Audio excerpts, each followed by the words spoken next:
What's going on? Welcome back to Definitely Not Definitive. I'm Ken. And I'm Bethany. And we're just a fired up couple in love that loves a good Fight Night Friday. And so for this Fight Night Friday, we're reacting to Injustice, Gods Among Us, all the character endings for that one. So we did the Mortal Kombat last month, because we played both these games. We played Mortal Kombat and Injustice on some live streams, which you should check out. We got playlists for those, so you can go ahead and check out our live streams. You can also see us fight in some of those, go head to head. I won't say who won or who lost, but she won. And some of them. Some of them. It was close. I put up a good fight. But yeah, so now we're getting some Injustice endings, and so we're going to check those out. And yeah, looking forward to it. I'm so excited we're doing Injustice now.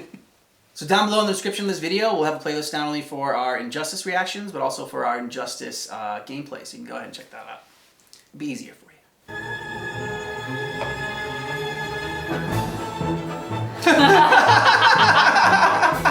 What? This is great.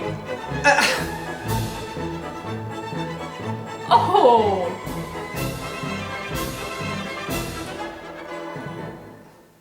I love the music. That was awesome. Victory over Superman was only the beginning of Aquaman's rise to power. Uniting the world's oceans under the banner of Atlantis, Aquaman had a controlling interest in the planet's ecology and economy. His influence did not escape the attention of the world's multinational corporations, who looked to end his reign. Ooh. Villains lured by the promise of big money to assassinate the King of Atlantis pursued him relentlessly. But Aquaman's popularity served him well. The world's citizens rose up in anger against those who would quell Aquaman's influence. The threat abated, a groundswell of support began for a united Earth under Aquaman's command. Interesting. Yeah. Superman's defeat did not work to Ares' advantage as he had planned. The heroes of the parallel dimension helped this world's Batman build a conflict-free utopia that left the war god famished. On the brink of death, Ares managed to imprison Brainiac 5. He forced Brainiac to create a time loop beginning with the other dimensional heroes' arrival and ending just before their victory. In this pocket of time, Ares flourished. Endless war was his to savor. Oh, damn. That was pretty cool. Superman had been a fool to believe Bane would willingly accept a subordinate role in the One Earth government. Yeah. With the High Counselor out of the way, true leadership could begin. Though they lacked intelligence, Bane found in Sinestro and Black Adam inspiring examples of ruthless, absolute authority. They reciprocated his regard for their talents. The three former villains regained control of the planet and formed a ruling triad that would be uninterrupted until the next phase of Bane's plan. Ah, when you got rid of those two. Following the battle to liberate Earth, Batman learned that Luthor had bequeathed his massive fortune to Bruce Wayne. He now had the means to rebuild Gotham and Metropolis. Oh, wow. The city's residents, inspired by their hero's efforts, adopted the slogan, "We are Batman." They contributed countless hours to their community's renovation and crime prevention. The Batman of old would have stubbornly assumed these tasks alone. The post-One Earth Batman, having been rewarded for his trust in others, enjoyed his city's renewal and his role as its benefactor. That's cool. Yeah, that's a nice shot. Yeah. Black The Adam. defeat of Superman taught Black Adam one thing. Most of Earth's denizens were too weak to adopt Kahndaq's visionary form of government. He returned to his homeland with a new plan. Combining their energies, Black Adam and his empress Isis created a mystical barrier around Kahndaq. There they reigned in peace, their country an oasis in the wasteland of human civilization. A true oasis once Black Adam had destroyed all other life on Earth. Dick. Well, okay then.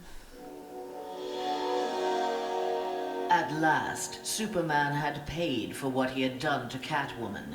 Feigning allegiance to his regime had cost Selina her beloved Batman and her best chance at happiness. Pride and anger kept her from attempting reconciliation with Bruce Wayne, but his inspiring reconstruction of Gotham and Metropolis fostered in her a desire to remain close to him. Until she was ready to approach him again, she did her part to keep Gotham's streets clear of crime. Nascent underworld organizations had both the Bat and the Cat to fear.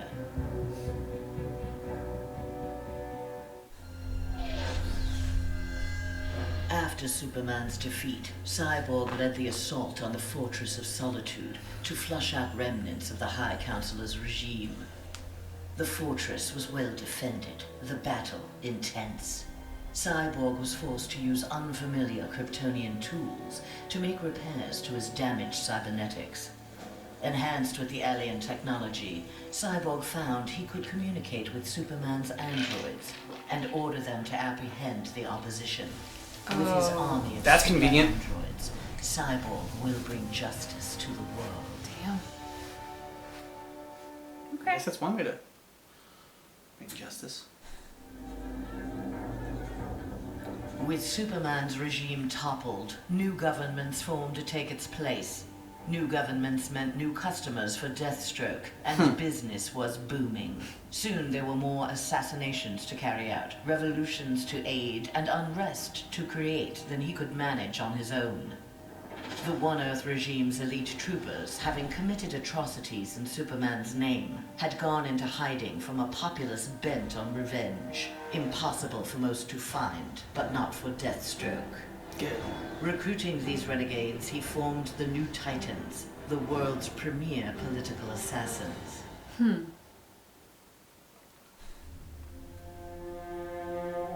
Free of Superman's control, Doomsday eradicated the remaining metahumans. He then manipulated technology in the abandoned Fortress of Solitude to terraform the Earth. It soon resembled prehistoric Krypton.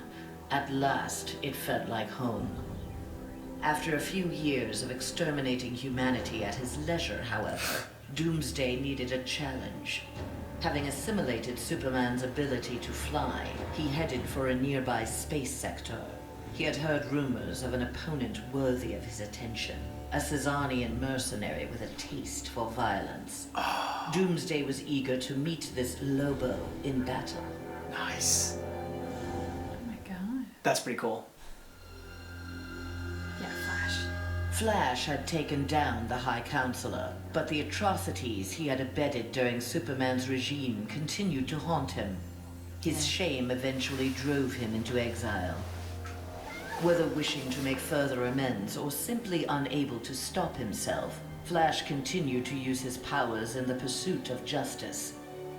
Rumors of a mysterious red streak of energy that would set upon and incapacitate criminals circulated throughout Central City.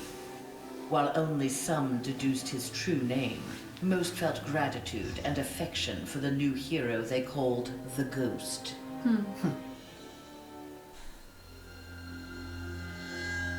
After the fall of Superman, Green Arrow visited the Star City of this parallel Earth. His counterpart was one of the first heroes to fall in the battle against Superman, one of the first to object to the Man of Steel's new tactics and reasoning. A memorial erected in Star City's Orchid Bay served as a reminder of the need to fight oppression regardless of the odds. Yeah. There, Green Arrow found that one citizen wasn't content to memorialize Oliver Queen in stone. With Green Arrow's training, a new archer, dressed in crimson, took up the fallen hero's mantle.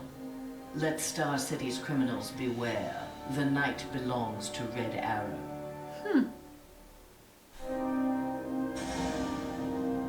Mere days after returning to his Earth, Green Lantern, in an event mirroring his ascension to the core, witnessed the crash landing of an alien ship. Investigating the wreckage, he encountered the pilot, who claimed to be Abin Sur. But this Abin Sur wore no power ring, and referred to him in halting breaths as the Almighty One. Looks like the alien Green from Lantern tried to convince the alien Independence of Day. their past that Abin Sur had named Hal Jordan, his successor, as the Green Lantern of Sector 2814. But the alien died from his wounds before Lantern could learn more of him. Lantern left immediately for Oa. The Guardians were his only hope of solving this mystery.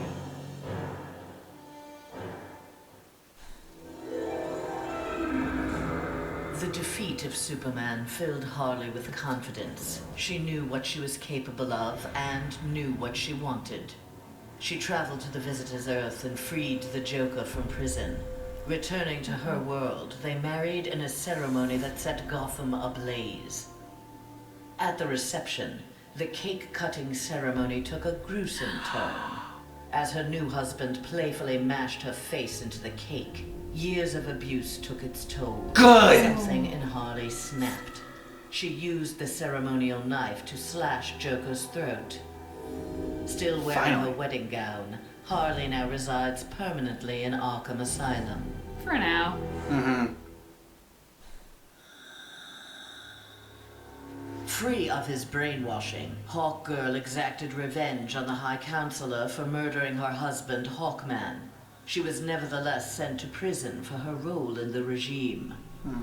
One night, she awoke hovering above her cot, glowing with eldritch light. An instant later, she stood at the bottom of a shallow crater. There, she found the source of the light, a meteorite She of looks huge. pure nth metal. As she touched it, the meteorite sprung to life, encasing her in nth metal. The new armor made Hawkgirl invincible. Her first act, vengeance against those who had helped Superman capture Hawkman. Oh, damn. Yeah.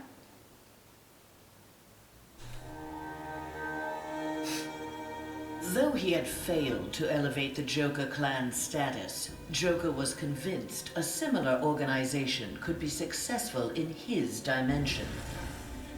Joker used a series of devastating terrorist acts to frighten the populace, then convinced the more gullible among them that he was the path to security. The new Joker clan soon had millions of members worldwide and committed regular anti-government attacks, wreaking havoc on the global economy.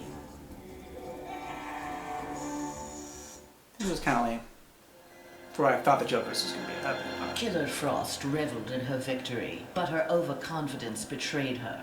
Seizing the opportunity, agents of Star Labs captured her. Their scientists harnessed her freezing power in order to fortify the world's polar She ice looks a little bit caps. like Nicole But Kidman Star there. Labs underestimated Frost's abilities.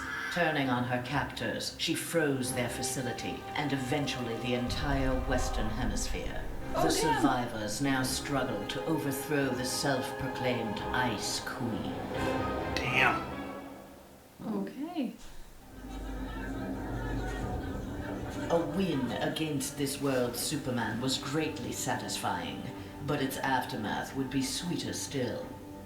Luthor had traveled to this dimension to convince its residents that he was their Luthor, who had miraculously survived the High Counselor's globally televised attack on him. Of course. Beloved before, the triumphant Luthor was now worshipped.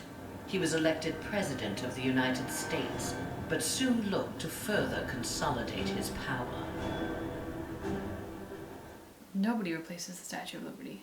Nobody. Lex Luthor would.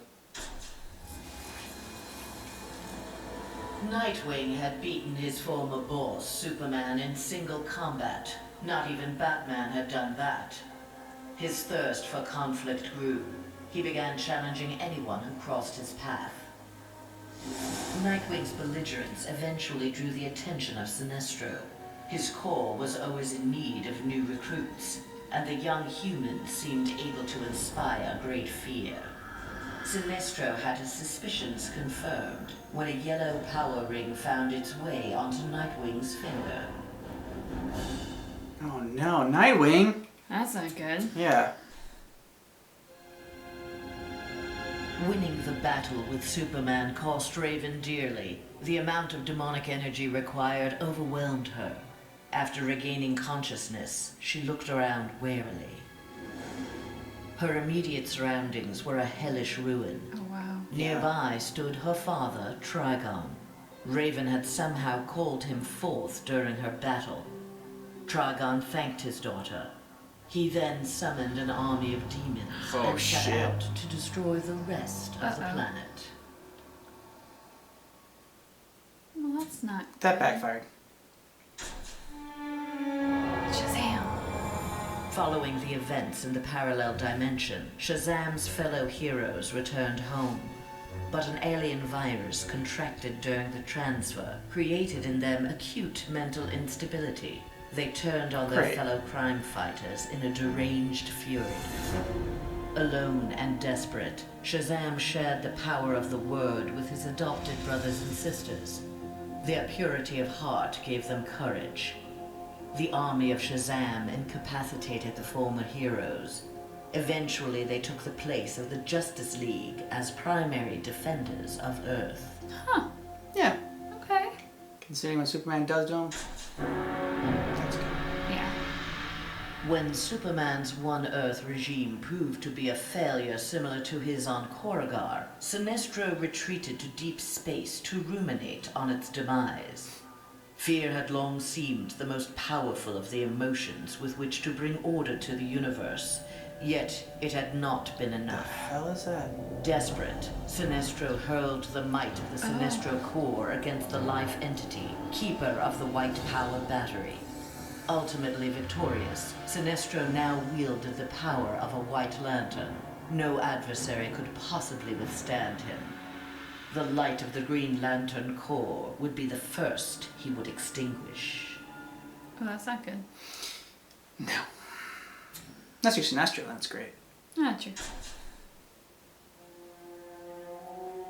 The battle over, Grundy eluded capture and returned to his swamp to heal his wounds. During regeneration, Grundy found he could channel the elemental force of the Red. All animal life would bend to his rule. His increased power also allowed him to resurrect the long-lost Grey Force. Now, instead of ruling Earth's creatures, he could simply destroy them. After defeating the world's heroes, Grundy turned Earth into his version of paradise. He now rules over a grey and lifeless planet. Oh, Wow. lovely. Mm-hmm. Though pleased with the outcome, Superman's battle with his duplicate left him troubled. If one Superman could go so far astray, why not another? Preventative measures were in order. After much discussion with his fellow Justice Leaguers, Superman ingested a remote-release kryptonite capsule. At any sign of instability, the kryptonite would permeate his body, killing him. The question of who could trigger the device was solved democratically. Each week, a different Leaguer would take possession of its remote control. Only Batman was denied a shift. What if you're having a bad week? It pisses you off that week. Gotta trust him. Wonder Woman returned home to find her dimension in ruins. Aware of Superman's despotic rule of the parallel dimension, the gods of Olympus vowed to preemptively eliminate the metahuman scourge from their world. Under the direction of Zeus, they hunted down and eliminated nearly all superpowered mortals. All that remained to oppose them was Themyscira. Wonder Woman and her Amazons fought back against the Olympians with unrelenting courage. Despite heavy losses, Wonder Woman's forces ultimately prevailed. They took reign as the new Olympians, ushering in an age of peace and prosperity. Yeah, Wonder Woman. Good job.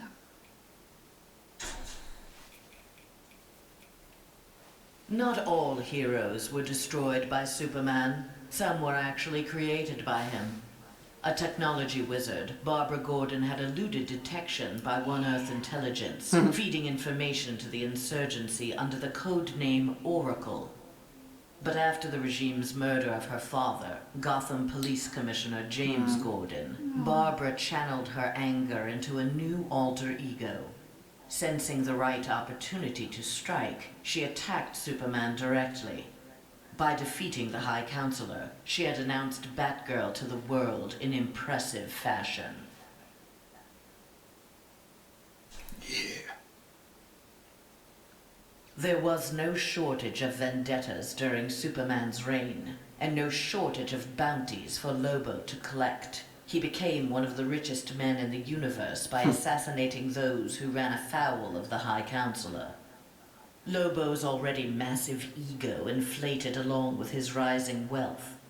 Lobo searched for an assignment worthy of his abilities. With so many superpowered beings already dead at his hand, however, bounties were scarce.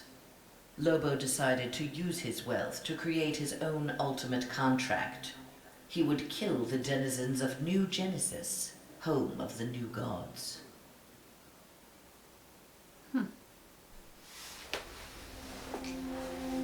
The defeat of Superman was a relief to Zatanna.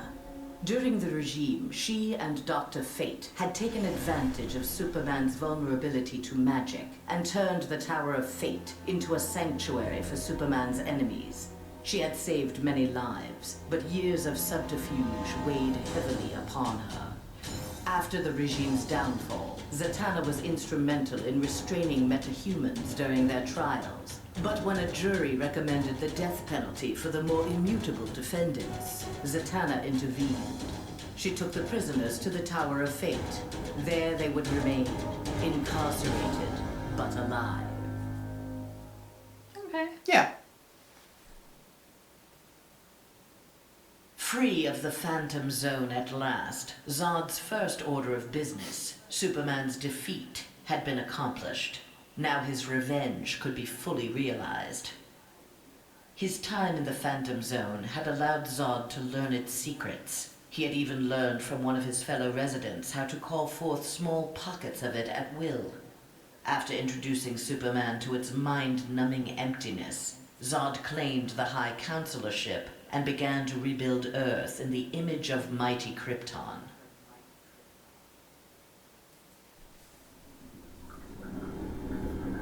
Banishing his friend and former teammate Superman to the Phantom Zone was difficult for J'onn J'onzz, but necessary. As the One Earth regime had formed, J'onn, ever the outsider, had chosen to watch from a distance to bide his time. He assumed the form of an Atlantean and served as royal archivist. Aquaman little suspected that his trusted subject's uncanny ability to gather news of the surface world was the result of telepathic powers. When J'onn learned that heroes from a parallel dimension were aiding Batman's insurgency, he assisted as well, leading rescue operations in Metropolis and Gotham after Superman's rampage. In the post-regime era, the Martian Manhunter continued to serve his adopted world, gathering the next generation of heroes to form a new Justice League. This is pretty cool. The fool in the red cape had been dealt with. Now Scorpion would learn how he came to this place. Heretofore, only the sorcerer Quan Chi or the fallen elder god Shinnok could have summoned him. Scorpion's answers appeared in the form of Trigon, who accused Scorpion of deserting Trigon's demon army and stealing from him the glory of besting the High Counselor. The two faced each other in a titanic struggle. Scorpion emerged the victor and assumed control of Trigon's invasion force. Soon this strange new land would be his to rule. Huh. All right, so which ones were your favorite? A couple of my favorites ones were Doomsday. Not because, like, I liked how it ended, for everybody else, but I just like the fact that after he takes down Superman and, whatever, destroys all the metahumans in Earth, he looks for another challenge, and he goes and he finds Lobo. And, I like that image of him kind of going after him, and, like, he's, like, riding his motorcycle. I thought that was cool. And I liked Harley's. I was kind of bummed initially with Harley's that the fact that hers was, she's going to marry the Joker. Because I remember, like, when we played this, Joker was such a dick to her. Like, Yeah. I know he's mean generally to her, but it seemed like he was even more vicious in this one than normally. And so I was glad that at the end she just, she cut his throat. Harley's was a favorite for sure. Wonder Woman's I liked as well. Yeah, Wonder Woman's was great. And I had one of the best visuals with like Zeus and the lightning eyes right behind her. I mean, it was very just visually stunning. As far as happy endings go, that was probably my favorite one. I also liked Catwoman's. Really? Yeah, I sort of liked that Gotham learned to fear the bat and the cat, and how her whole thing was that she lost Batman. But, Yeah. like, she's still, like, Bruce Wayne is still there, and so, like, True. he's still there. It's just, she messed up, and so she lost him. I kind of like that. I don't know, just because maybe the almost true-to-lifeness of it for our superheroes. Flash has depressed me. His whole guilty conscience caught up to him, so he basically exiled himself. I get it, and yes, he's my main in Injustice. And That's so that true. just depressed me. Yeah, and at some point you gotta forgive yourself, man. And I mean, at least he's still doing good and not like like hanging up and like not using his powers at all. He's still trying to. I mean, I did like that he was active and he was a force for good, just now under a different name. But there's that part of me that's kind of like, but I want you to like rebuild your brand. Like, keep it under your name. You're still doing good. You're a good guy. You just Rebuild your brand. You kind of screwed up for a little while. I like Martian Manhunter's one as well. In that one, I thought that was good. I like the fact that he was chilling out in Atlantis for a little while, Yeah. like in there undercover, and but then he was also like going in and trying to find the next Justice League, and so I thought that one was another favorite of mine. Joker's was okay. I thought his could have been better. Exactly, I was a little disappointed in Joker's. I mean, it was such a build up to it, and I don't know what I was expecting it to be. Awesome and epic. Yeah, what I because think it it's could the have Joker. been better. Scorpions was cool. It was cool to see Scorpion in this world, and his ending. It was so funny because as the character who was coming up, I was like, who is that? Because damn, they look like Scorpion. And I almost said it, and then I didn't. And then it was Scorpion, and I was like, well, I'm glad I didn't say that because I would look like an idiot. But now people get to know that in my head, I kind of was an idiot there for a minute. It's all right. We all have those idiot moments, and we just get to share it all with you. Yeah. So that's just. So you can all laugh at me. That's the difference. That's the difference. Oh, I've said plenty of dumb things. These were good. I look forward to more. Yeah, and we're gonna check out more next week. We're gonna do Injustice 2, the endings for that one, and yeah, we still got more Injustice to do. We gotta do the funniest Clash quotes and the stage transitions. We gotta check out more. So we'll definitely get some more Injustice. And yeah, just keep in mind that our reaction for Injustice: Gods Among Us all endings Is definitely not definitive.